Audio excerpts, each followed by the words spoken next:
ভীষণই কম মশলায় শীতের নানান সবজি দিয়ে বানাচ্ছি মিক্সড ভেজ, যেটা বাঙালির পাঁচমিশালি তরকারি। সমস্ত সবজিগুলো পরিষ্কার করে কেটে নিয়েছি। আমি এখন কড়াইতে সর্ষের তেলের মধ্যে তেজপাতা, পাঁচফোড়ন দিয়ে আলুটা ভাজা ভাজা করে নিয়েছি। এখন শিম, বিনস, গাজর এগুলো ভালো করে ভাজা ভাজা করে ভাপিয়ে রাখা মূলোটা দিয়ে নাড়াচাড়া করে নিচ্ছি।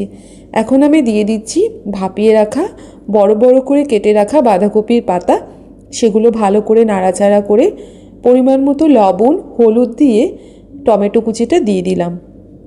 এখন ভালো করে নাড়াচাড়া করে টমেটোটা নরম হয়ে গেলে আমি এখানে আদা বাটা আর কাঁচা লঙ্কা বাটা, সাথে জিরে ধনের গুঁড়ো আর ভেজে রাখা পটল আর কুমড়ো দিয়ে ভালো করে নাড়াচাড়া করে মশলাটা যখন শুকিয়ে যাবে তখন আমি দিয়ে দিচ্ছি ধনেপাতা কুচি আর অল্প একটু মিষ্টি। এবারে আমি পরিমাণ মতো জল দিয়ে একটুখানি ফুটিয়ে নামিয়ে নেব। কেমন লাগলো রেসিপিটা জানাবেন। ভালো লাগলে সাবস্ক্রাইব করে আমাদের পাশে থাকবেন। ধন্যবাদ সবাইকে।